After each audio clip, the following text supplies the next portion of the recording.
نحمده ونصلي على رسوله الكريم أما بعد فأعوذ بالله من الشيطان الرجيم بسم الله الرحمن الرحيم وذكر فإن الذكرى تنفع المؤمنين وقال سبحانه وتعالى ومن أحسن قولا ممن دعا إلى الله وعمل صالحا وقال إنني من المسلمين وقال النبي صلى الله عليه وسلم بلغوا عني ولو آية وقال من رأى منكم منكرا فليغيره بيده فإن لم يستطع فبلسانه فإن لم يستطع فبقلبه وذلك أضعف الإيمان أو كما قال عليه الصلاة والسلام. Setelah beliau memuji-muji Allah Subhanahu wa taala dan berselawat kepada Rasulullah sallallahu alaihi wasallam, beliau telah membacakan beberapa ayat Al-Qur'an dan hadis dari Nabi sallallahu alaihi wasallam. Maka beliau telah mengatakan sebagaimana para anbiya alaihi wassalatu wassalam terus menerus mereka berfikir dan buat usaha untuk mengajak manusia kepada Allah Subhanahu wa taala.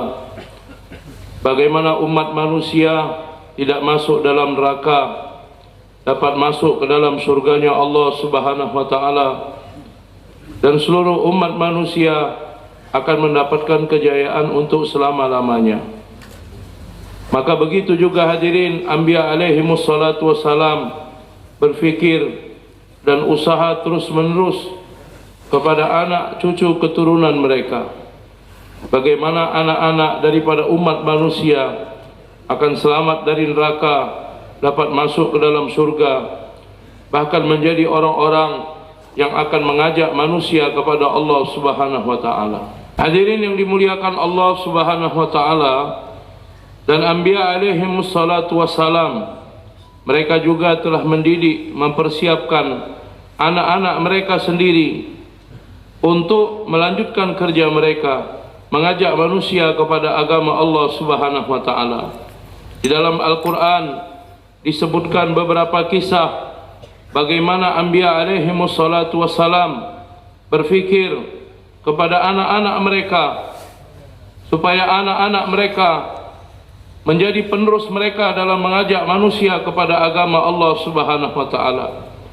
Di antaranya Nabiullah Ya'qub alaihi salatu wassalam bertanya kepada anak-anaknya, "Ma ta'buduna min ba'di?" Apa yang akan kamu sembah setelah sepeninggalan aku? Hadirin yang dimuliakan Allah Subhanahu wa taala, seperti mana Rabb yang sama kepada bapak nenek moyang kamu Ibrahim alaihi salatu wassalam dan Ishak alaihi salatu wassalam, maka kita mempunyai Rabb yang satu, yaitu Allah Subhanahu wa taala. Maka anak-anaknya telah mengatakan, kami akan tetap menyembah Rabb yang sama, yaitu zat Allah Subhanahu wa taala.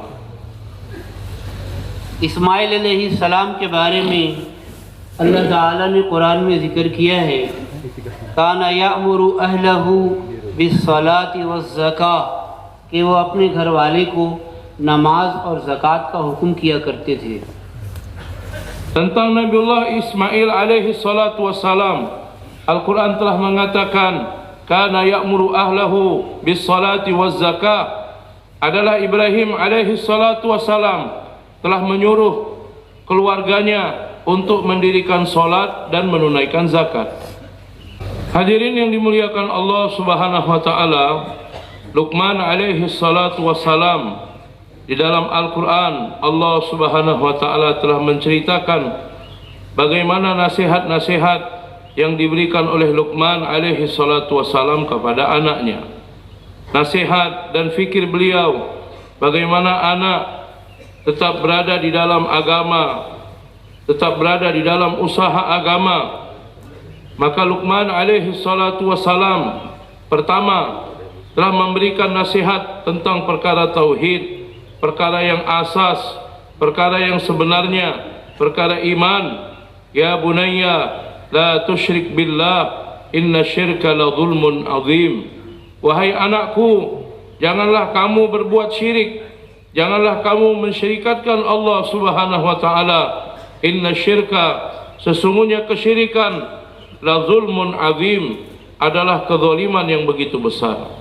Hadirin yang mulia, Luqman alaihi salatu wasalam berfikir untuk menghindarkan anaknya daripada kesyirikan, menyelamatkan anaknya dari kesyirikan. Beliau telah memberikan nasihat, memberikan pelajaran kepada anaknya untuk menjauhi kesyirikan.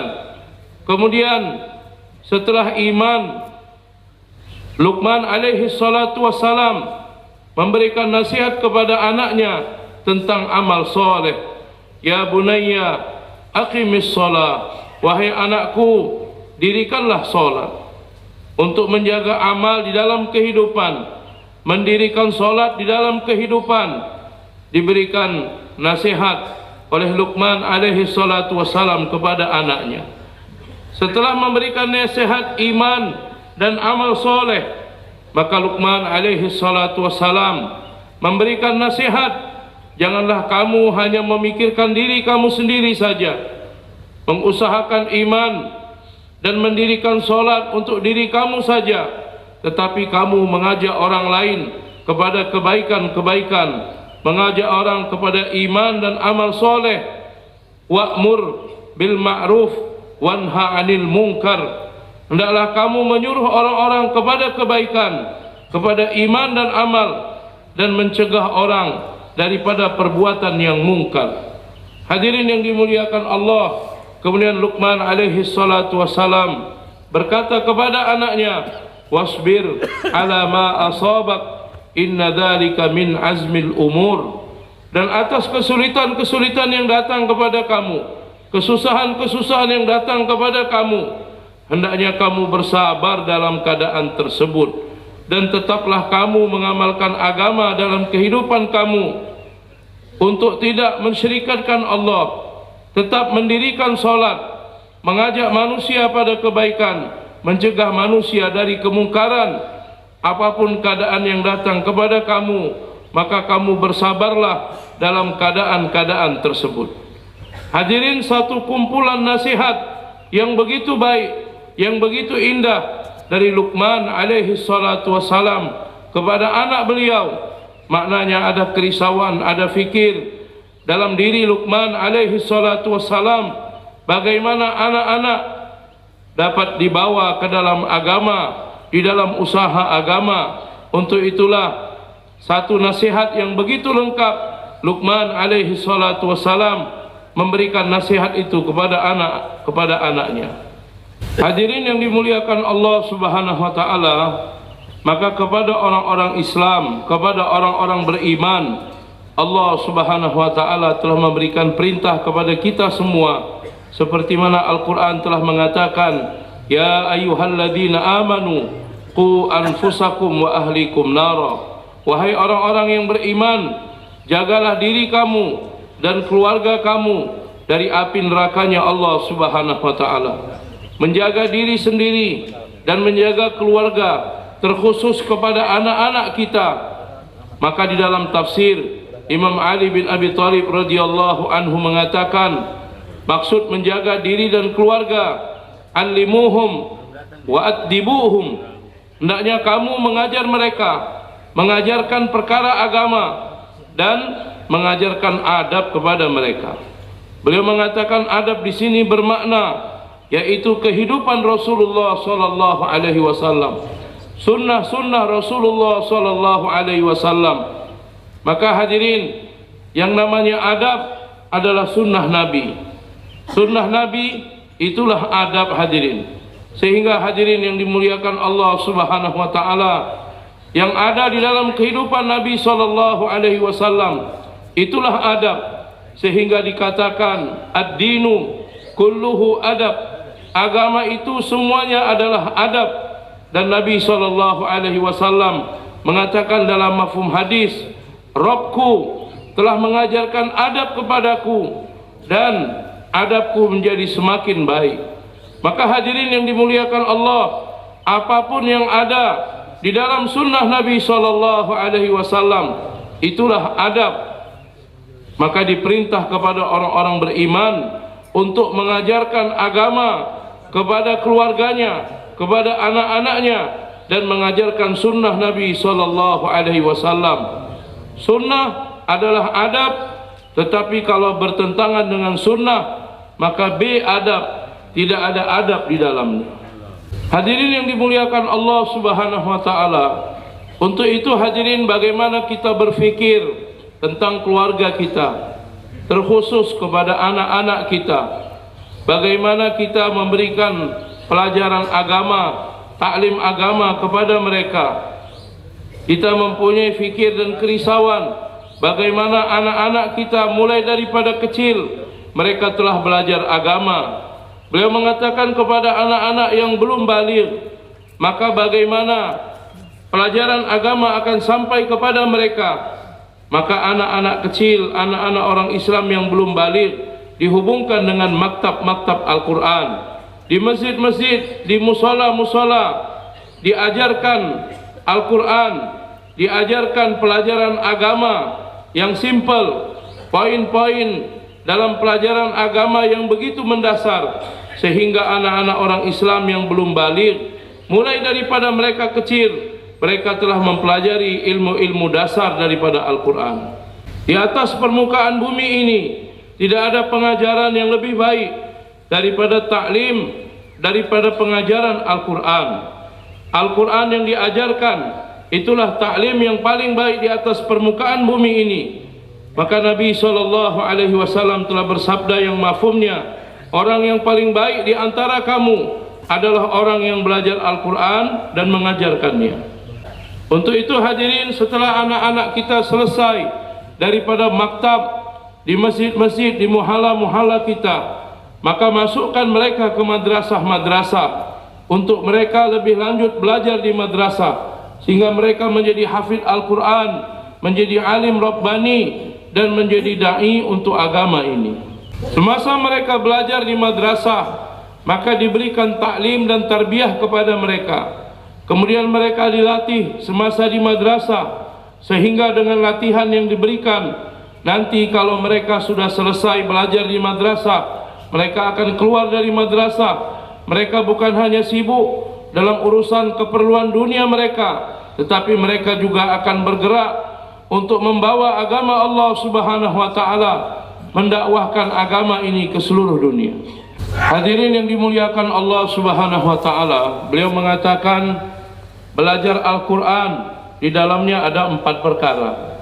Belajar Al-Quran di dalamnya ada 4 perkara, supaya kita mendengarkan dengan tawajuh, terkhusus ustadz-ustadz yang mengajar di madrasah dan santri-santri yang mendengarkan pembicaraan kita ini. Hadirin, beliau mengatakan 4 perkara yang berhubungan dengan Al-Quran, baik yang belajar Al-Quran maupun yang mengajarkannya. Karena dalam mafhum hadis Nabi mengatakan yang mafhumnya, orang yang paling baik di antara kamu adalah orang yang belajar Al-Quran dan mengajarkannya. Maka hadirin yang mulia, belajar Al-Quran dalam 4 perkara. Yang pertama, belajar lafaz Al-Quran, membaca Al-Quran dengan baik, dengan tajwidnya, menunaikan membaca hurufnya dengan baik, dengan ilmu tajwid. Maka hadirin yang mulia, membaca Al-Quran, belajar Al-Quran yang pertama yaitu belajar lafadznya dengan baik. Kemudian setelah belajar lafadz Al-Quran dengan baik, kemudian yang kedua yaitu belajar tentang makna Al-Quran. Apa arti daripada Al-Quran? Beliau mengatakan, hadirin yang mulia, kita membaca Al-Quran, contohnya aqimus sholat, dirikanlah sholat. Aqimus sholat, kita membacanya, tapi kita tidak mengetahui maknanya. Apa makna daripada aqimus sholat? Maka dalam belajar Al-Quran yaitu mempelajari makna Al-Quran. Dirikanlah sholat. Kalau kita mengetahui makna Al-Quran, barulah kita akan mengetahui apa perintah-perintah Allah Subhanahu wa Ta'ala di dalam Al-Quran.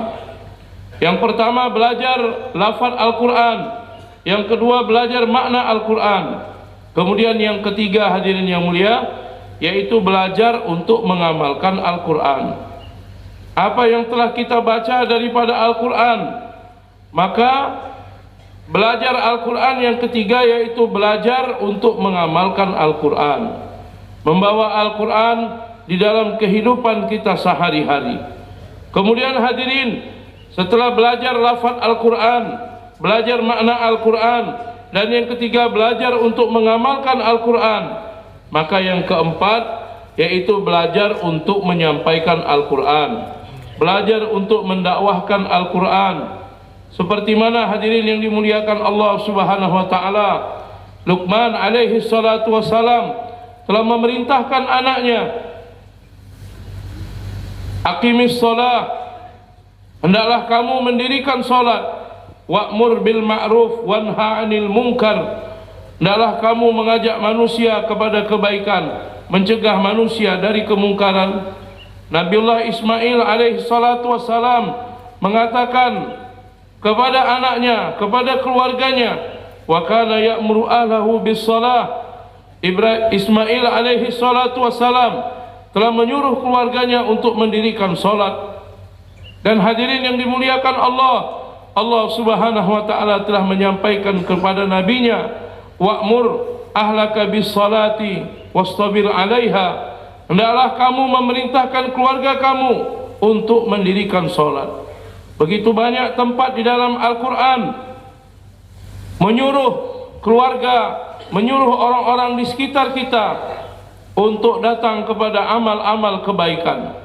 Hadirin yang dimuliakan Allah Subhanahu wa taala, belajar Al-Quran dalam 4 perkara ini hadirin, yaitu belajar lafaz Al-Quran, belajar makna Al-Quran, belajar untuk mengamalkan Al-Quran, dan belajar untuk menyampaikan dan mendakwahkan Al-Quran.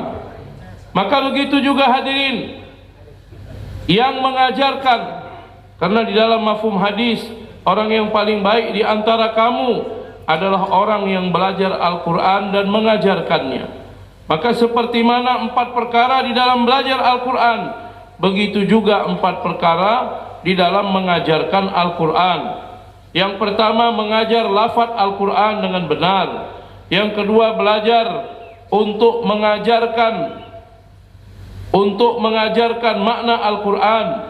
Kemudian hadirin, mengajarkan untuk mengamalkan Al-Quran.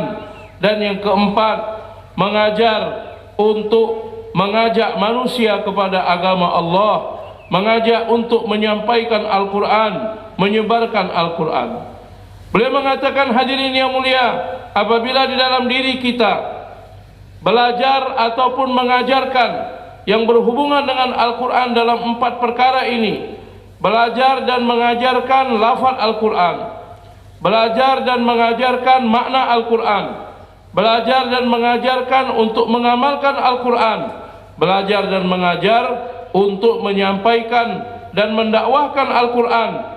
Barang siapa yang di dalam dirinya ada 4 perkara ini, maka tidak diragukan lagi, dia berhak menyandang gelar orang-orang yang terbaik di permukaan bumi ini. Karena Nabi SAW telah mengatakan yang mafhumnya, khairukum, orang yang paling baik di antara kamu, man ta'allamal Qur'ana wa 'allamah, adalah orang-orang yang mengajarkan Al-Quran, yang belajar Al-Quran dan mengajarkannya. Untuk itu hadirin, selain kita belajar lafaz dan makna Al-Quran dan membawa Al-Quran dalam kehidupan kita dengan mengamalkannya, maka kita juga belajar dan mengajar, mempersiapkan umat ini untuk menyampaikan Al-Quran, bergerak untuk mendakwahkan Al-Quran. Hadirin yang dimuliakan Allah Subhanahu wa taala, untuk itu kita menginginkan santri-santri yang sedang belajar di madrasah, dalam kesibukan mereka untuk belajar agama, belajar ilmu agama, maka hadirin diinginkan mereka juga untuk menjadi dai-dainya Allah Subhanahu wa taala. Dari masa mereka belajar, mereka sudah dibawa di dalam amalan-amalan dakwah, sehingga nanti setelah selesai belajar, mereka mempunyai kesiapan untuk berangkat ke seluruh dunia mendakwahkan agama Allah Subhanahu wa taala. Untuk itu hadirin yang mulia, dari masa mereka belajar sudah diperkenalkan, dilibatkan di dalam amalan dakwah. Karena waktu mereka banyak yang dipakai untuk belajar, maka hadirin orang-orang tua kita memberikan nisab, memberikan arahan kepada santri setiap hari, waktu yang tidak begitu lama, hanya mengeluarkan waktu setengah jam saja untuk belajar usaha agama, untuk buat usaha agama. Hadirin yang dimuliakan Allah Subhanahu wa taala, setengah jam setiap hari santri meluangkan waktunya untuk buat amal dakwah. Yang pertama hadirin, musyawarah sekitar 5 sampai 7 menit. Yang kedua, taklim sekitar 5 sampai 7 menit. Dan yang ketiga yaitu mulaqat, jumpa kepada santri-santri yang lain, silaturahmi dengan santri-santri yang lain sekitar 12 sampai 15 menit. Hadirin yang dimuliakan Allah Subhanahu wa taala, santri silaturahmi kepada santri-santri yang lain berada di dalam madrasah. Ini 3 amalan harian, setengah jam setiap hari santri diminta untuk membuat amalan ini. Kemudian hadirin ada 2 jaulah setiap minggu. Jaulah yang pertama seperti mana jaulah kepada orang-orang awam, maka begitu juga jaulah yang dibuat oleh santri.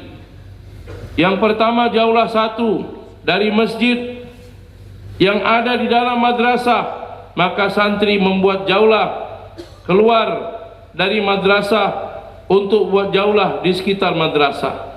Kemudian yang kedua, jaulah 2 bergabung dengan orang masjid yang paling dekat dengan madrasah untuk buat jaulah di masjid-masjid, muhalla-muhalla, di kampung-kampung yang lain di sekitar madrasah. Hadirin yang dimuliakan Allah Subhanahu wa taala, dan amalan yang kelima, santri-santri diminta keluar 1 hari setiap pekan. Jadi 6 hari untuk belajar, 1 hari keluar di jalan Allah Subhanahu wa taala. Beliau mengatakan santri tidak keluar 3 hari setiap bulan, tidak. Tapi santri diminta keluar untuk keluar 1 hari 24 jam setiap pekan. Contoh, santri libur pada hari Jumat, maka pada hari Kamis ba'da asar waktu sore hari sudah mulai berangkat di jalan Allah Subhanahu wa taala. Hadirin yang dimuliakan Allah Subhanahu wa taala, apabila santri dalam masa mereka belajar dilibatkan dalam 3 amalan harian ini, musyawarah, taklim, dan mulaqat atau silaturahmi, jaulah 1, jaulah 2, dan keluar 1 hari setiap pekan 24 jam, insyaallah santri yang seperti ini, begitu mereka lulus daripada belajar, mereka akan bergerak ke seluruh dunia untuk menyampaikan agama ini. Beliau mengatakan hadirin, madrasah Kasyiful Ulum yang berada di dalam markas Nizamuddin, maka kepada santri-santri yang berada di madrasah Kasyiful Ulum diberikan tertib yang sama.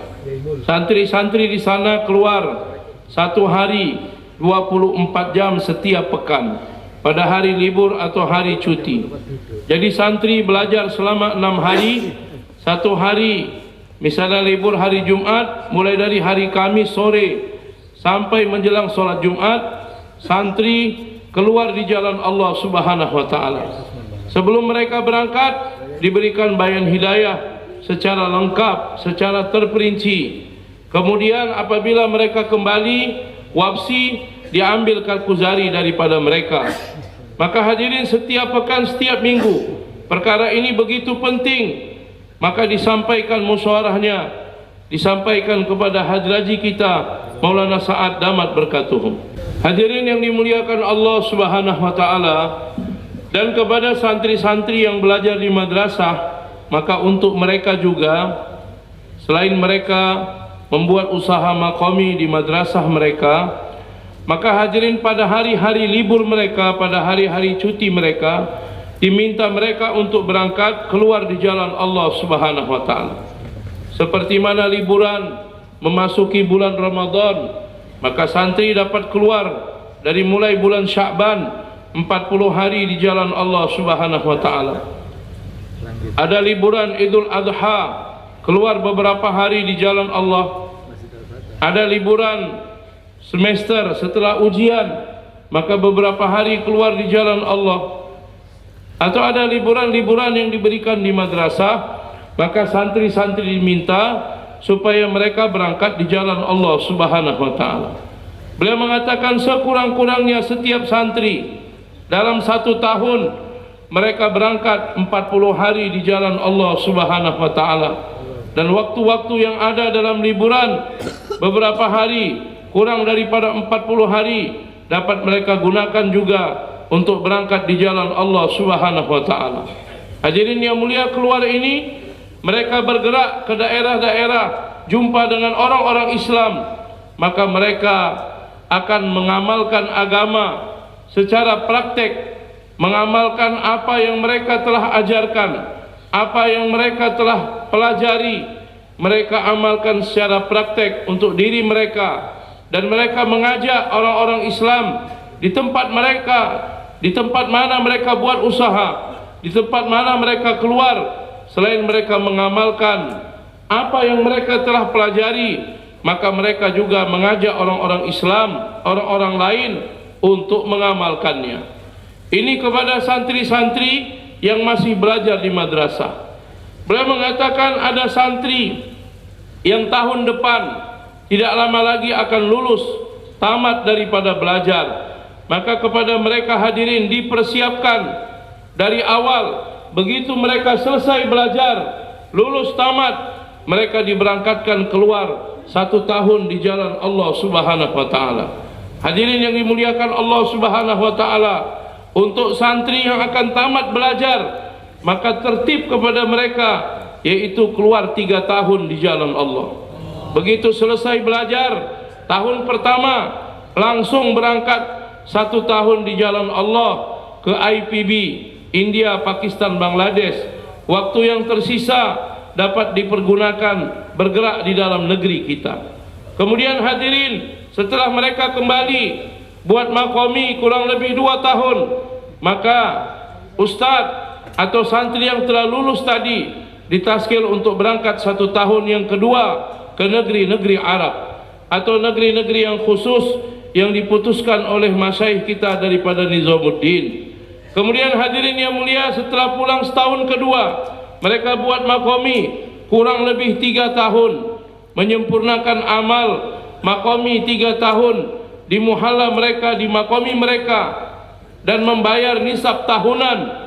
Setelah 3 tahun, dari keluar setahun kedua, diminta mereka berangkat keluar 1 tahun ketiga ke negeri-negeri yang berbahasa Inggris, ke negeri-negeri yang begitu banyak orang-orang non-Islam di dalamnya, ke Amerika, ke Eropa, ke Afrika.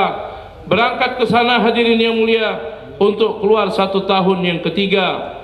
Maka hadirin, perkara ini telah dimusyawarahkan dari zaman Maulana Ilyas rahmatul alaih bersama dengan Maulana Syekhul Muhaddithin Maulana Zakaria rahmatul alaih, telah diputuskan di dalam musyawarah kepada orang-orang alim, santri-santri yang baru belajar, baru selesai belajar, maka setelah mereka tamat belajar, diminta mereka kepada mereka keluar 3 tahun di jalan Allah Subhanahu wa taala. Hadirin yang mulia, beliau mengatakan beberapa perkara yang saya sampaikan berkenaan dengan pelajar, maknanya amalan-amalan yang harus dibuat oleh santri, seperti mana usaha makomi, santri membuat amalan makomi. Kemudian yang kedua, ketika mereka cuti dan liburan, maka santri diminta berangkat di jalan Allah. Kemudian yang ketiga, santri yang akan tamat belajar, lulus daripada madrasah, diminta mereka keluar 1 tahun 3 kali di jalan Allah Subhanahu wa taala. Ini untuk mereka. Lantas untuk kita, apa amalan yang harus kita buat? Apa kerja yang harus kita buat? Usaha kepada santri-santri kita, kepada pelajar madrasah kita. Maka kepada kita pun hadirin, terkhusus kepada penanggung jawab, akan diberikan kerja kepada mereka untuk meningkatkan kerja kepada santri. Beliau mengatakan, hadirin kita dengarkan dengan tawajuh, Pak. Kita ingat dalam hafalan kita atau kita tulis, hadirin yang mulia, apa usaha atau kerja yang akan diberikan kepada kita. Saya akan menyampaikan kerjanya. Apabila kita menunaikan kerja-kerja seperti mana yang beliau akan sampaikan, maka insya Allah akan ada peningkatan di dalam kerja untuk santri, pelajar madrasah. Tetapi kalau kita tidak mengamalkannya dengan benar, dengan istiqomah, maka keinginan, harapan hanya tinggal keinginan dan harapan saja, tetapi tidak akan terwujud dalam diri santri. Hadirin yang dimuliakan Allah Subhanahu wa taala, maka kerja kepada santri yang harus kita buat, hadirin, menjadi tanggung jawab para penanggung jawab di daerah-daerah kita untuk membuatnya. Kepada santri sepanjang tahun ada 2 jur yang harus dibuat untuk mereka. Yang pertama jur awal tahun, dan yang kedua adalah jur akhir tahun. Jur awal tahun dibuat pada waktu mereka liburan. Misalnya mereka libur hari Jumat, maka jur dibuat mulai daripada ba'da asar hari Kamis sampai jam 11 siang pada hari Jumat. Hadirin yang mulia, di dalamnya ada 3 amalan yang besar. Yang pertama adalah Karkuzari, kemudian yang kedua adalah Targhib, kemudian yang ketiga Mudzakarah amalan Maqami. Ini 3 amalan atau 3 program di dalam jur awal tahun untuk santri. Yang pertama Karkuzari, yang kedua diberikan Targhib, dan yang ketiga yaitu Mudzakarah Maqami, amal-amal yang harus dihidupkan di madrasah. Kemudian hadirin, untuk jur akhir tahun waktunya dari ba'da asar hari Kamis sampai Isya. Jadi kalau jur awal tahun kurang lebih 24 jam, maka jur akhir tahun dibuat kurang lebih hanya 4 jam saja. Dalam jur akhir tahun dibuat majelis untuk mentarghib mereka keluar di jalan Allah Subhanahu wa taala pada waktu liburan yang panjang. Dan dari sekarang, dari waktu jur, supaya dibentuk jemaah mereka untuk dapat keluar di jalan Allah, dan bagaimana yang selesai belajar dapat ditaskil untuk berangkat satu tahun di jalan Allah. Hadirin yang mulia, untuk jur santri ini dibuat per halakoh. Dibuat per halakoh, hadirin. Beliau mengatakan apabila di satu halakoh tidak banyak madrasah yang ada di halakoh tersebut, maka boleh digabungkan beberapa halakoh, 2 atau 3 halakoh.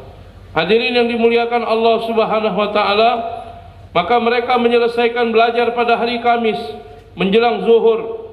Kemudian hadirin, ba'da zuhur sudah mulai buat persiapan untuk dapat berangkat ke tempat jur. Tempat jur yang kita musyawarahkan di masjid atau di markas, sehingga santri-santri akan sampai menjelang sholat asar. Karena ba'da asar jur sudah dimulai. Dan hadirin yang dimuliakan Allah Subhanahu wa taala, pada hari berikutnya, hari Jumat, jam 11 siang pada hari Jumat, jur sudah selesai, sehingga mereka akan kembali ke madrasah mereka masing-masing. Hadirin yang dimuliakan Allah Subhanahu wa taala, dibuat dengan sesimpel mungkin. Tidak perlu mengumpulkan madrasah yang terlalu banyak sehingga satu kabupaten berkumpul bersama, tidak. Tapi takaza ini membuat jur santri adalah per halakoh. Kalaupun tidak ada madrasah atau sedikit madrasah di halakoh tersebut, maka baru boleh bergabung 2-3 halakoh untuk membuat jur santri. Hadirin yang dimuliakan Allah Subhanahu wa taala, beliau telah mengatakan, hadirin, menjadi tanggung jawab kita, Pak, penanggung jawab dengan ulama-ulama untuk datang ke madrasah-madrasah, pondok pesantren yang ada di halkah-halkah kita. Jadi jur santri ini diusahakan per halkah. Tetapi kalau di halkah tersebut tidak banyak madrasah, maka boleh bergabung 2-3 halkah untuk membuat satu jur santri, satu tempat jur pelajar madrasah. Beliau mengatakan, hadirin, kita datang berjumpa dengan pimpinan madrasah, mudir atau muhtamim madrasah, dan kita bertanya kepada setiap madrasah berapa banyak pelajar yang berada di madrasah tersebut. Ini kita tanya dan kita ambil daftarnya, pelajar-pelajar madrasah. Kemudian yang kedua hadirin, dari pelajar madrasah tersebut berapa banyak yang sudah baligh? Berapa banyak yang sudah baligh? Ini kita tanya yang kedua hadirin. Dari sekian santri yang belajar di madrasah tersebut, berapa banyak yang baligh? Misalnya contoh di halqah kita ada 10 madrasah, dan tiap-tiap madrasah laki-laki yang baligh, pelajar atau santri yang baligh kurang lebih misalnya 500 orang, maka kali 10 madrasah ada 5.000 orang hadirin yang mulia. Nah, inilah yang mau kita usahakan. Hadirin yang dimuliakan Allah Subhanahu wa taala, kita sudah mendapatkan daftar pelajar atau santri yang sudah baligh, sehingga mereka kita bawa mereka, kita menyiapkan kendaraannya, santri-santri yang telah baligh untuk datang ke tempat jur. Hadirin yang dimuliakan Allah Subhanahu wa taala, kemudian yang ketiga, kita juga bertanya bagaimana keadaan masjid di madrasah tersebut. Apakah hadirin yang mulia masjid-masjidnya hidup dengan amal masjid, hidup dengan 5 amal makomi, hidup dengan beberapa amal, atau tidak ada sama sekali amal? Ini dengan bergerak kita berjumpa kepada orang-orang madrasah, pimpinan madrasah, barulah kita mengetahui berapa banyak amal dakwah sudah dibuat di masjid atau musola di madrasah. Beliau mengatakan sebagai contoh, ada 10 masjid yang berada di halqah kita. Maka hadirin, satu halqah ada misalnya ada 2 yang sudah ada 2 orang, ada 2 masjid yang hidup dengan 5 amal. Kemudian ada 4 masjid yang hidup dengan sebahagian amal. Kemudian ada 4 masjid yang tidak ada amal sama sekali.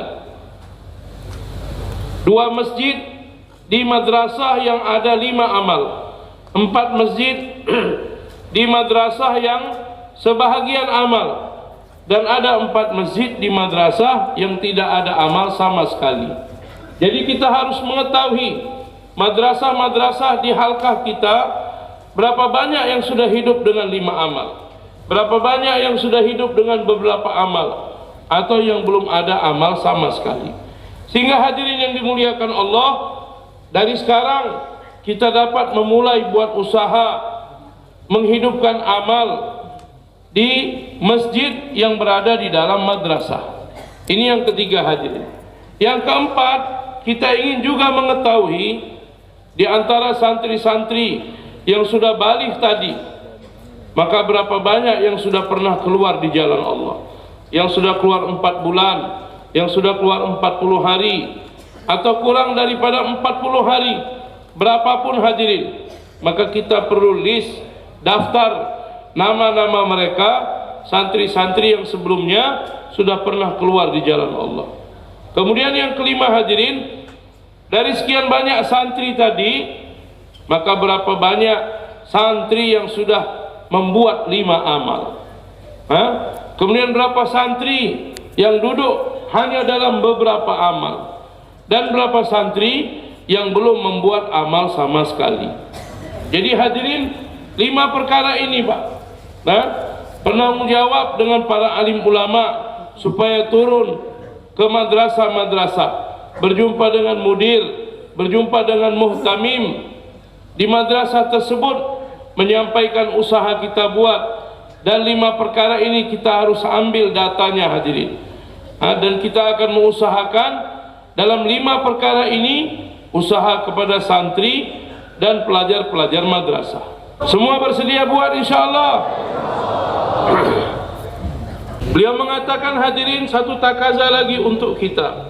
Yang pertama tadi, kepada anak-anak kita, santri-santri kita yang belajar di madrasah. Yang kedua hadirin, kepada pelajar-pelajar sekolah universitas, yang belajar di sekolah-sekolah, di universitas, bilangan mereka lebih banyak daripada santri yang belajar di madrasah. Terkadang 10 kali lipat, terkadang 100 kali lipat, hadirin. Maka fikir untuk mereka harus kita fikirkan juga, hadirin, kepada pelajar-pelajar yang belajar di sekolah, yang belajar di universitas. Kalau santri di madrasah, mereka belajar ilmu agama, tetapi pelajar-pelajar sekolah yang mereka pelajari adalah pengalaman dunia, hadirin, kesenian-kesenian dunia. Maka kita harus memberikan fikir yang lebih kepada pelajar-pelajar sekolah kita, pelajar-pelajar universitas kita. Bagaimana wujud agama juga dalam kehidupan mereka, dan mereka akan bergerak untuk membawa agama ini. Hadirin yang dimuliakan Allah Subhanahu wa taala, di sekolah, di universitas diajarkan kesyirikan, hadirin. Diajarkan Yahudi, diajarkan tentang Nasrani, tentang Yahudi, bagaimana sifat mereka, bagaimana cara mereka, hadirin. Ini diajarkan di sekolah-sekolah dan di universitas. Hadirin mulia, di antara pelajar-pelajar tersebut ada anak-anak kita, ada anak-anak tetangga-tetangga kita. Di dalamnya begitu banyak anak-anak orang-orang Islam, hadirin yang mulia. Nah, beliau mengatakan seharusnya anak-anak orang Islam semua belajar di madrasah, hadirin. Belajar ilmu agama, belajar ilmu Al-Quran, ilmu hadis daripada Nabi SAW.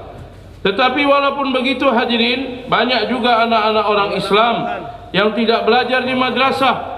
Mereka belajar di sekolah-sekolah, mereka belajar di universitas yang diajarkan kesyirikan, Yahudiyat, Nasraniyat, di dalamnya, hadirin yang mulia.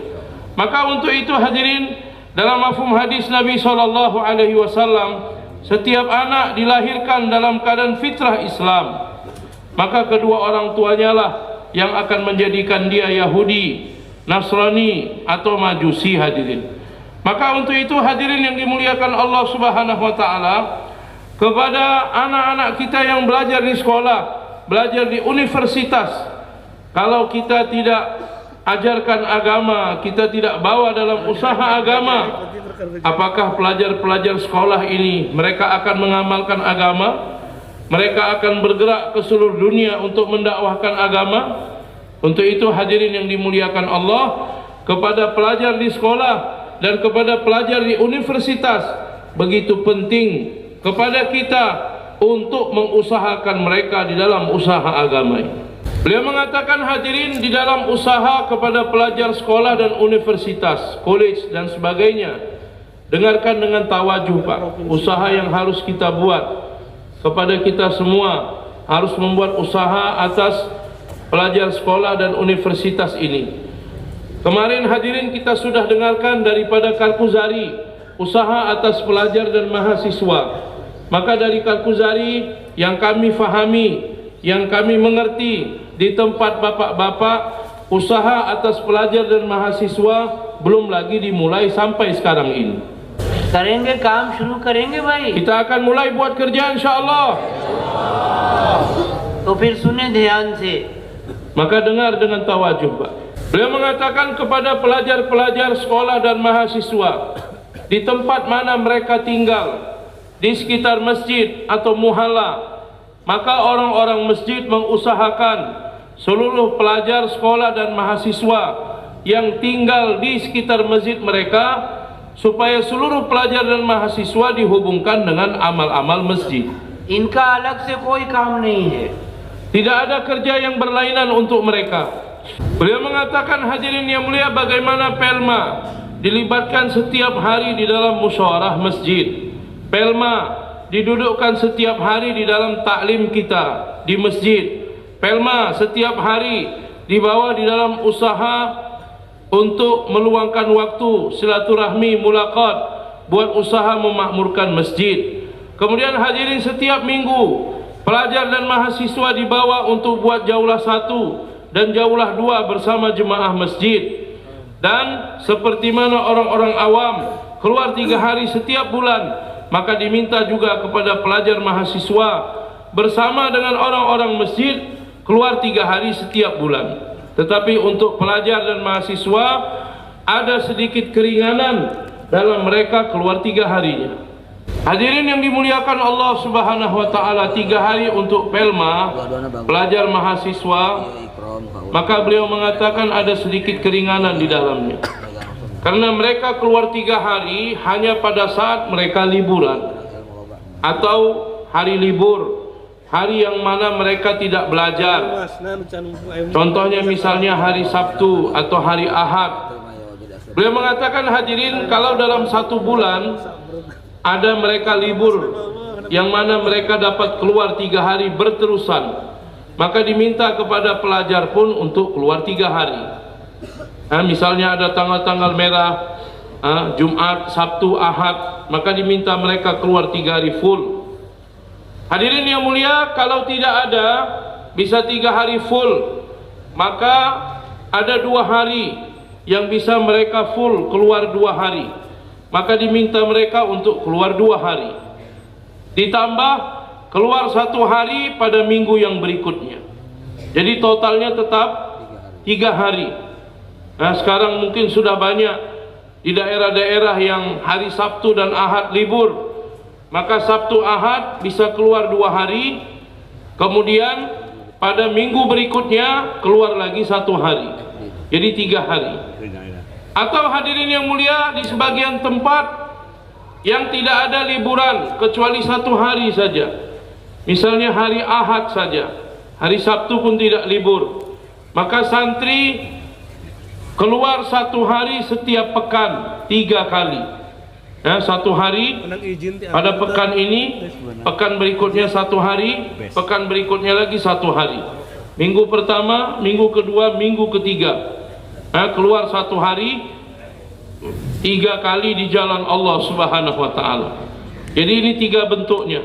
Apakah langsung keluar 3 hari full, atau 2 hari ditambah 1 hari, atau 1 hari 24 jam setiap pekan. Yang jelas hadirin, santri keluar waktu mereka tidak belajar, ada liburan. Jangan dipergunakan waktu belajar mereka untuk keluar di jalan Allah Subhanahu wa taala. Nah, semua perkara ini dimusyawarahkan di masjid, jemaah masjid, orang-orang masjid, dan penanggung jawab di masjid tersebut. Apabila santri keluar di jalan Allah Subhanahu wa taala, apakah 3 hari, 2 hari, atau 1 hari, penanggung jawab masjid, orang-orang lama ahbab di sana menemani santri, menemani pelajar mahasiswa untuk keluar, menemani pelajar mahasiswa untuk keluar. Apakah 3 hari full, atau 2 hari tambah 1 hari, atau 1 hari 3 kali. Tetapi hadirin yang mulia, keluar bersama pelajar mahasiswa ini takaza, bukan nisab. Jadi janganlah nisab dia, karena bersama pelajar mahasiswa 1 hari, 1 hari, 1 hari 3 kali, oh saya sudah bayar nisab 3 hari, bukan. Tapi penanggung jawab masjid, orang lama di masjid, nisabnya tetap 3 hari sesuai dengan minggu yang telah diputuskan. 3 harinya bersama jemaah masjidnya. Nanti setelah itu takaza, dia membawa pelajar mahasiswa untuk keluar di jalan Allah. Apakah 3 hari langsung, atau 2 hari ditambah 1 hari, atau 1 hari 3 kali hadirin. Seperti ini untuk khuruj kepada pelajar dan mahasiswa. Hadirin yang dimuliakan Allah Subhanahu wa taala, untuk pelajar dan mahasiswa, beliau mengatakan ada 2 kerja yang harus kita buat. Dengarkan dengan tawajuh. Sepanjang tahun, apa kerja yang harus kita buat untuk pelajar dan mahasiswa kita? Yang pertama hadirin, kepada pelajar dan mahasiswa dibuat 2 jur. Ada jur awal tahun dan ada jur akhir tahun. Ini yang pertama.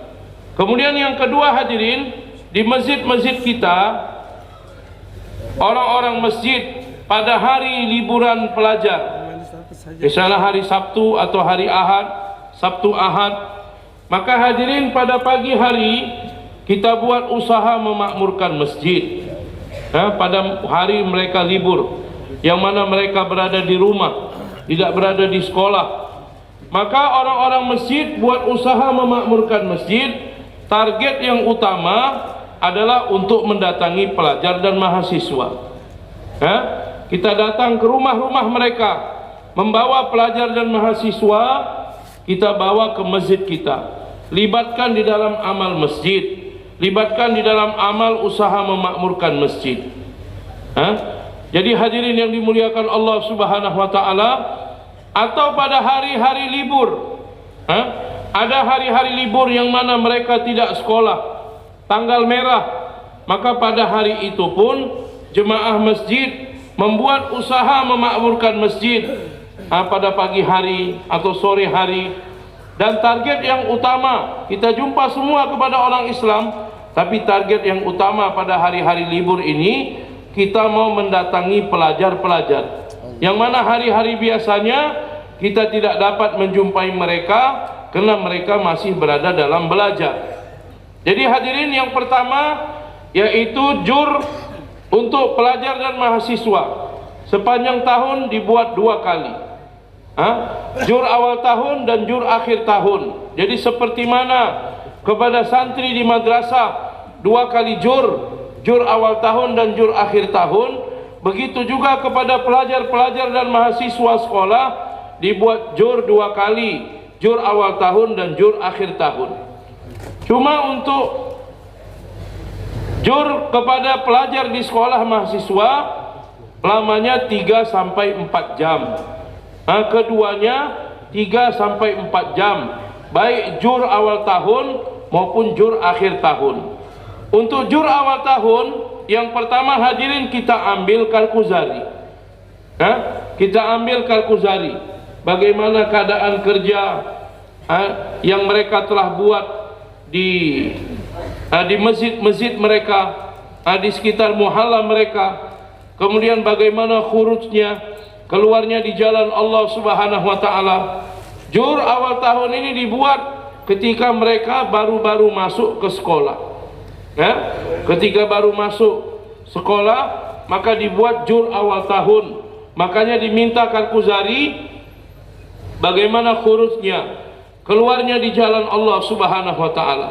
Kemudian hadirin yang dimuliakan Allah, yang kedua, orang lama penanggung jawab yang menghandle jur pelajar dan mahasiswa memberikan targhib, memberikan semangat, memberitahu apa-apa amal makomi yang mana mereka harus ikut di dalamnya. Seperti mana musyawarah harian bersama dengan jemaah masjid, taklim harian bersama dengan jemaah masjid, mulaqat usaha memakmurkan masjid, kemudian jaulah 1, jaulah 2 setiap minggu, dan keluar 3 hari di jalan Allah setiap bulan. Jadi hadirin yang mulia, diterangkan dengan lengkap pada jur awal tahun supaya santri-santri keluar di jalan Allah, dan diberitahu kepada mereka pada awal tahun kalau ada liburan panjang, liburan semester, habis ujian, maka pelajar mahasiswa diminta untuk berangkat 40 hari di jalan Allah, atau waktu yang kurang daripada itu hadirin, dan langsung dicatat nama-nama mereka. Walaupun keluarnya 1 tahun mendatang, 8 bulan, 10 bulan mendatang, tapi dari jur awal tahun kita sudah minta mereka untuk niat pada jur akhir tahun nanti supaya mereka dapat berangkat keluar 40 hari atau berapa hari yang dapat mereka luangkan untuk keluar di jalan Allah. Ini jur awal tahun. Jur akhir tahun hadirin yang mulia dibuat juga 3 sampai 4 jam. Satu orang lama berbicara, memberikan bayan, targhib, kepentingan usaha agama di kalangan pelajar dan mahasiswa, kemudian mentaskil mereka untuk berangkat 40 hari di jalan Allah, atau waktu yang kurang daripada itu hadirin. Kemudian nama-namanya kita minta dari jur sampai waktu libur mereka, maka dibuat tertib untuk usuli mereka. Dan hadirin, kedua jur awal tahun maupun akhir tahun kita persiapkan perkhidmatan untuk mereka. Ikram kepada pelajar dan mahasiswa, orang-orang masjid dari halkah-halkah yang menyiapkan ikram untuk mereka hadirin. Kita persiapkan ikram untuk mereka, sehingga hadirin yang dimuliakan Allah, sepanjang tahun mereka akan buat usaha makomi di masjid-masjid bersama dengan jemaah masjid mereka, dan pada akhir tahun mengikut waktu liburannya mereka dapat dikeluarkan di jalan Allah Subhanahu wa taala. Semua buat insyaallah. Kemudian hadirin yang dimuliakan Allah, pada hari-hari libur atau hari-hari tanggal merah, seminggu sekali mereka libur, hari Sabtu, hari Ahad, maka bagaimana kita membawa pelajar-pelajar dan mahasiswa untuk buat usaha memakmurkan masjid. Hadirin yang dimuliakan Allah Subhanahu wa taala, yang pertama tadi kerja untuk pelajar mahasiswa 2 jur sepanjang tahun, jur awal tahun dan jur akhir tahun. Kemudian kerja yang kedua yang harus kita buat, yaitu pada saat mereka liburan, hari libur atau ada tanggal merah, maka kita buat usaha memakmurkan masjid untuk mendatangi mereka. Misalnya libur mereka hari Ahad, maka 1 hari sebelumnya kita sudah bermusyawarah, besok hari Ahad kita akan buat usaha memakmurkan masjid, terutama terkhusus untuk mendatangi pelajar dan mahasiswa. Beliau mengatakan, hadirin, kita musyawarahkan jam 9 misalnya, mulainya sampai jam 11.30 pagi, usaha memakmurkan masjid. Jemaah masjid, orang-orang masjid yang membuat amal masjid, maka pada hari Ahad dari jam 9 sampai jam 11.30 dengan sempurna membuat usaha memakmurkan masjid. Maka dari hari pertama sudah kita putuskan, siapa yang akan membaca taklim, siapa yang akan keluar membentuk jemaah 2 orang untuk mendatangi pelajar dan mahasiswa. Kemudian siapa yang berada di dalam halkah iman, kemudian membuat taskil untuk mereka. Hadirin yang mulia, yang keluar maka dibagi, 2 orang mungkin ke utara, di sana ada 10-12 orang pelajar mahasiswa, 2 orang ke selatan, ada 10-12 mahasiswa, nama-namanya kita ambil. Ke timur begitu juga, ke barat begitu juga. Dibentuk jemaah-jemaah 2 orang untuk mendatangi pelajar dan mahasiswa. Jadi hadirin yang mulia, pada hari libur UMM yang kita buat ini, usaha memakmurkan masjid ini terkhusus untuk mendatangi pelajar dan mahasiswa. Jadi janganlah di tengah jalan kita berjumpa dengan orang awam, kita pun berbicara lama kepadanya untuk membawa dia ke masjid, tidak hadirin. Tetapi pada hari libur ini seminggu sekali kita memang menargetkan pelajar dan mahasiswa untuk kita datangi. Kita datangi mereka, bawa mereka ke masjid. Kita datangi mereka, bawa mereka ke masjid. Setiap pelajar dan mahasiswa yang kita datangi ke rumah-rumah mereka, maka minta mereka untuk datang ke masjid. Apabila mereka sudah datang ke masjid, maka diistiqbal, disambut dengan baik, kemudian didudukkan di dalam halqah taklim. Setelah beberapa waktu duduk dalam halqah taklim, maka kita pindahkan ke halqah iman atau halqah dakwah. Disampaikan kepada mereka kepentingan agama, usaha agama. Dan setelah itu kepada setiap pelajar mahasiswa dibuat 4 taskil. Seperti mana orang-orang awam yang kita bawa ke masjid dengan usaha memakmurkan masjid, maka dalam halqah dakwah dibuat juga 4 taskil. Maka begitu juga kepada pelajar dan mahasiswa dibuat 4 taskil. Yang pertama hadirin, taskil untuk khuruj, mulai daripada 4 bulan, 40 hari, 3 hari, berapapun kesanggupan mereka. Ketika nanti mereka sudah selesai belajar, diminta mereka berangkat 4 bulan, ini kita taskil. Jadi taskil pertama adalah khuruj, keluar di jalan Allah. Kemudian taskil yang kedua hadirin, yaitu kita minta kepada pelajar mahasiswa memberikan waktu setiap hari untuk masjid. Jadi selain sholat 5 waktu, kapan mereka dapat memberikan waktu untuk masjid? Mengikut kesiapan mereka, 10 menit, 15 menit, setengah jam, berapapun waktu yang mereka berikan untuk masjid, buat usaha memakmurkan masjid setiap hari, maka kita terima hadirin. Kita pergunakan mereka di dalam amal-amal masjid. Ini taskil yang kedua. Taskil yang ketiga, supaya mereka menghidupkan taklim rumah di rumah-rumah mereka. Taklim rumah dengan 5 amal taklim, ya? Seperti mana pada waktu keluar di jalan Allah dibuat taklim, di masjid ada taklim, maka begitu juga untuk menghidupkan agama, suasana agama di rumah, kita minta pelajar mahasiswa menghidupkan taklim dengan 5 amal di rumah-rumah mereka. Dan taskil yang keempat hadirin, apabila mereka mempunyai adik-adik yang masih kecil, supaya mereka bertanggung jawab membawa adik-adiknya untuk dihubungkan dengan maktab Al-Quran, belajar Al-Quran di masjid untuk maktab Al-Quran. Hadirin yang dimuliakan Allah Subhanahu wa Ta'ala, seminggu sekali minimal 1 kali hadirin kita buat usaha memakmurkan masjid yang mentargetkan pelajar-pelajar dan mahasiswa. Beliau mengatakan, kalau bapak-bapak buat amal-amal ini seperti mana yang diberitahukan, maka hanya dalam beberapa bulan kita akan melihat usaha atas pelajar dan mahasiswa akan meningkat di tempat-tempat kita. Hadirin yang mulia, beliau mengatakan kepada setiap kita harus mengetahui, yang pertama, berapa banyak sekolah atau college atau universitas yang ada di daerah kita.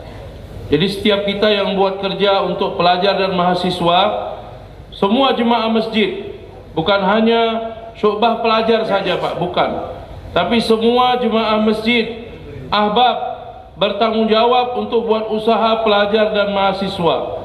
Yang pertama, kita harus mengetahui berapa banyak tempat-tempat belajar, sekolah dan universitas yang berada di tempat kita. Yang pertama. Yang kedua, kita mengetahui berapa banyak jumlah pelajar yang telah baligh, yang belajar di sekolah-sekolah dan universitas tersebut, berapa banyak total pelajar yang sudah baligh. Kemudian yang ketiga, dari pelajar yang sudah baligh tersebut, berapa banyak yang sudah keluar 4 bulan, berapa orang yang sudah keluar 4 bulan, berapa orang yang sudah keluar 40 hari, berapa orang yang sudah keluar kurang daripada itu. Yang ketiga. Yang keempat hadirin, dari total pelajar yang sudah baligh, berapa banyak yang buat 5 amal masjid, dan berapa banyak yang buat beberapa amal di dalam masjid. Jadi ini 4 perkara. 4 perkara ini harus kita dapati bilangannya. Ya, yang pertama jumlah tempat sekolah atau universitas. Yang kedua, berapa total laki-laki yang baligh, pelajar. Yang ketiga, di antara total laki-laki baligh, pelajar yang baligh, berapa banyak yang sudah pernah keluar, baik 4 bulan, 40 hari atau kurang dari itu. Dan yang keempat, dari seluruh pelajar sekolah, berapa banyak yang sudah buat 5 amal di masjid atau beberapa amal. Ini bilangan-bilangan ini hadirin harus kita mengetahuinya. Kalau kita mempunyai data bilangan-bilangan ini, barulah kita mudah untuk buat kerja. Karena ini adalah medan usaha, medan untuk kita buat kerja. Jadi kita harus mengetahui. Hadirin yang dimuliakan Allah, ketika kita buat jur pelajar dan mahasiswa, misalnya hadirin yang mulia, di tempat kita ada 100.000 pelajar dan mahasiswa di kota kita. Sedangkan jur pelajar dibuat hanya 1 tempat saja, yang hadir cuma 500 orang. Yang hadir 500 orang dari 100.000 pelajar mahasiswa. Di mana 500 orang, di mana 100.000 hadirin? Harusnya sebanyak mana pelajar sekolah dan mahasiswa, sebanyak itulah kita membuat, sebanyak itulah pelajar yang hadir dalam jur kita, Pak. Makanya tempatnya harus diperbanyak. Dibuat zone di setiap tempat, mungkin kecamatan atau mungkin halka-halka, untuk menghadirkan pelajar dan mahasiswa di dalam jur kita. Nah, kalau kita tahu bilangannya, baru kita akan berfikir hadirin, mengusahakan bagaimana sebanyak-banyaknya semua pelajar dan mahasiswa hadir di dalam jur pelajar. Hadirin yang dimuliakan Allah Subhanahu wa taala, maka perlu kita buat usaha kepada mereka. Kita doakan mereka, kita jumpa dengan mereka hadirin dengan jalan jur ini, dan kita libatkan mereka di dalam amal makomi. Setiap minggu sekali kita buat usaha memakmurkan masjid untuk mereka. करेंगे भाई सब लोग? Semua bersedia membuatnya insyaallah. एक मेहनत और है, और वो भी बहुत अहम है, और वो है स्कूल कॉलेज में पढ़ने वाली तालिबात. Beliau mengatakan ada satu usaha lagi Pak, dan ini begitu penting sekali, yaitu usaha kepada pelajar-pelajar putri, pelajar-pelajar wanita yang belajar di sekolah dan universitas. इन बच्चियों में मेहनत न होने की वजह से अल्लाह माफ़ फरमाए कौम मिल्लत की बहुत सारी बच्चियां गैरों के पास जा रही हैं और चली गई. Hadirin yang mulia, karena kita tidak berfikir, tidak mengusahakan mereka, mudah-mudahan Allah mengampuni kita hadirin. Anak-anak wanita orang-orang Islam hari ini, kecuali hanya sedikit, tetapi lebih banyak, mereka sudah mengubah cara hidup mereka menuju kehidupan orang-orang di luar Islam. इसलिए अपनी बच्चियों की दीनी तालीम व तरबियत की खूब फिक्र करनी है. Maka untuk itu kita harus berfikir kepada anak-anak wanita kita yang belajar di sekolah dan universitas untuk memberikan taklim agama dan tarbiyat agama kepada mereka. जो बच्चियां स्कूल कॉलेज में पढ़ती हैं उनकी दो नौइयतें हैं. एक तो वो हैं जो अपने घर पर रहकर स्कूल कॉलेज में पढ़ती हैं, रोज़ाना स्कूल जाती हैं, कॉलेज जाती हैं, फिर वापस घर आ जाती हैं, तो अपने घर पर रहकर पढ़ती हैं. और एक किस्म वो हैं जो दारुल इकामा में हॉस्टलों में रहकर पढ़ती हैं. Beliau mengatakan hadirin, wanita atau mahasiswi yang belajar di sekolah-sekolah universitas, maka kepada mereka ada dua keadaan. Yang pertama hadirin, mereka tinggal di rumah mereka masing-masing, kemudian berangkat ke sekolah, ke universitas untuk belajar. Selesai belajar, mereka pulang ke rumah mereka lagi. Jadi mereka berada di rumah mereka, kemudian mereka pergi untuk belajar. Yang pertama. Yang kedua, ada sebahagian pelajar wanita dan mahasiswi yang mana mereka tidak tinggal di rumah-rumah mereka, jauh daripada orang tua mereka. Mereka tinggal di kos-kosan, atau tinggal di hostel, atau tinggal di asrama. Maka kepada dua jenis keadaan ini, bagaimana cara kita mengusahakan mereka? Hadirin yang dimuliakan Allah Subhanahu wa taala, kepada pelajar sekolah wanita dan mahasiswi hadirin, yang mana dia berangkat belajar dari rumahnya, maknanya dia tinggal di rumah mereka masing-masing. Maka kepada mereka ada beberapa amalan yang harus dibuat. Yang pertama, kedua orang tua mereka harus membuat taklim di rumah. Ketika membuat taklim di rumah bersama 5 amal, maka pelajar sekolah mahasiswi dia duduk ikut di dalam taklim bersama 5 amal taklim. Ini yang pertama. Jadi pelajar-pelajar sekolah dan mahasiswi di rumah mereka duduk bersama orang tua mereka, orang-orang di rumah mereka, untuk ikut dalam taklim 5 amal. Kemudian hadirin yang mulia, yang kedua, ada taklim muhala mingguan masturat di sekitar masjid mereka. Maka bagaimana pelajar wanita dan mahasiswi juga diusahakan mereka ikut di dalam taklim muhala mingguan masturat. Taklim muhala mingguan masturat, seperti mana wanita-wanita dewasa ikut datang dalam taklim muhala mingguan masturat. Satu tempat taklim muhala mingguan masturat kurang lebih 20 rumah. Maka hadirin yang mulia, pelajar sekolah wanita dan mahasiswi ikut dalam taklim muhala mingguan masturat. Tapi ada satu catatan penting, beliau mengatakan supaya taklim dibuat untuk mereka pada hari libur, pada hari mereka tidak sekolah.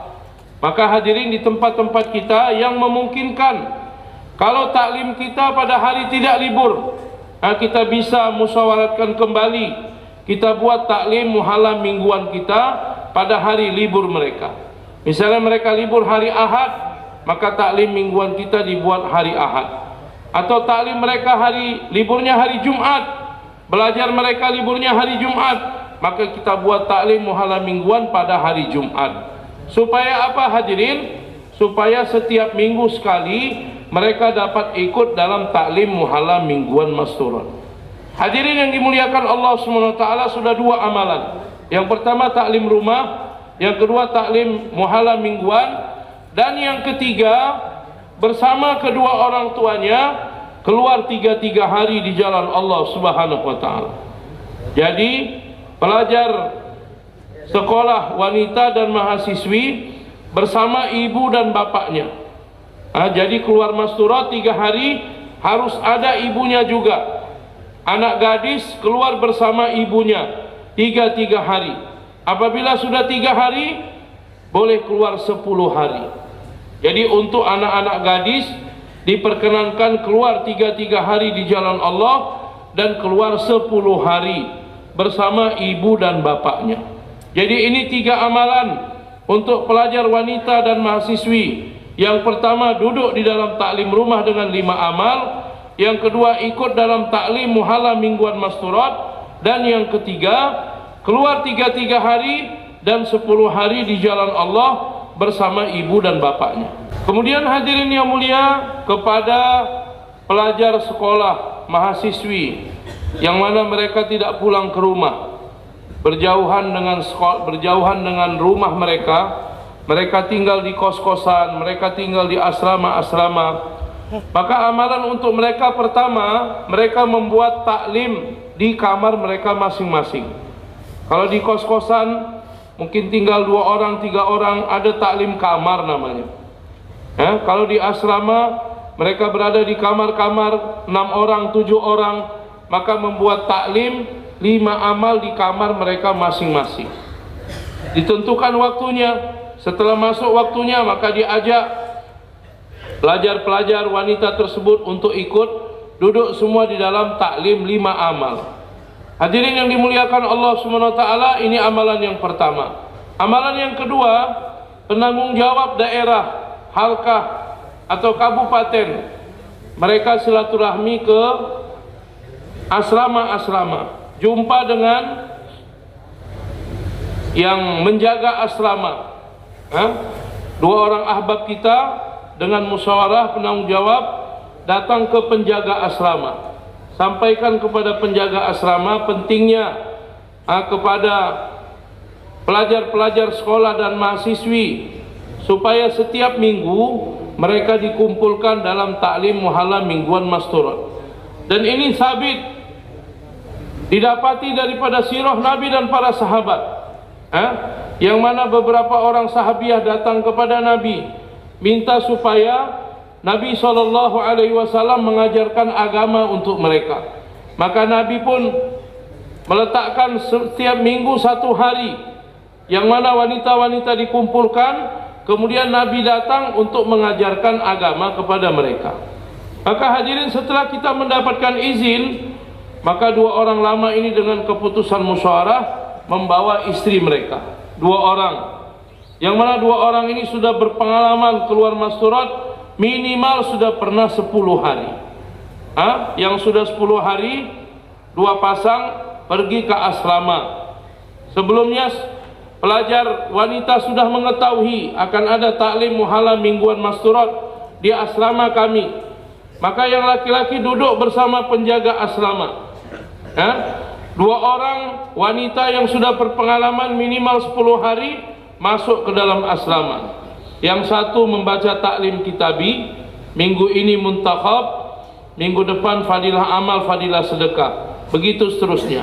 Yang kedua yaitu mudzakarah 6 sifat. Yang memberikan mudzakarah 6 sifat, maka dia yang buat tashkil. Apa taskilnya hadirin? Supaya menjaga taklim kamar dengan benar, dengan baik. Yang kedua, taklim mingguan supaya semua diajak minggu-minggu depan. Jangan ada yang tidak duduk dalam taklim mingguan. Kemudian ditaskil juga, apabila mereka nanti liburan pulang ke rumah, maka ajak bapak dan ibu mereka untuk keluar masturun. Jadi pelajar sekolah wanita mahasiswi, kalau dia ada liburan dan dia pulang ke rumah, maka supaya mentaskil bapak dan ibunya keluar 3 hari masturat di jalan Allah. Kalau sudah 3 hari 3 kali, keluar 10 hari di jalan Allah. Ini 2 usaha yang harus kita buat kepada pelajar sekolah wanita kita dan mahasiswi. यही तरतीब उन तालिबात की भी रहेगी जो मदारिस में पढ़ती हैं। Maka tertib yang sama juga kepada santri-santriwati yang belajar di madrasah-madrasah. Beliau mengatakan dalam muzakarah kita ini sudah disampaikan kepada kita bagaimana kerja kepada santri laki-laki yang belajar di madrasah-madrasah, bagaimana usaha kepada mereka harus dibuat, kepada pelajar-pelajar sekolah dan universitas, bagaimana usaha kepada mereka. Yang ketiga, usaha kepada pelajar-pelajar dan mahasiswi, bagaimana usaha kepada mereka. Dan yang keempat, kepada santri-santriwati yang belajar di madrasah-madrasah, bagaimana usaha yang harus dibuat kepada mereka. Maka hadirin, bagaimana kita fikirkan untuk menghidupkan kerja-kerja ini, dan jangan pernah lupa hadirin. Jangan satu orang mengatakan saya nggak tahu bagaimana kerja untuk pelajar dan mahasiswa, bagaimana kerja untuk santri dan santriwati. Padahal sudah diterangkan secara terperinci apa-apa saja kerja yang akan kita buat. Yang sebenarnya hadirin adalah kita membuatnya, Pak. Usul dan adab Allah Subhanahu wa taala akan ajarkan kepada kita kalau kita niat untuk membuatnya. Tapi kalau hanya kita dengar, tidak ada niat untuk membuatnya, maka kerja ini tidak akan berjalan juga hadirin. Satu perkataan yang begitu masyhur peribahasa, muhabbat, kecintaan itu sendiri akan mengajarkan adab kepada orang yang sedang jatuh cinta, Pak. करेंगे भाई सब लोग? Kita akan buat semua insya Allah.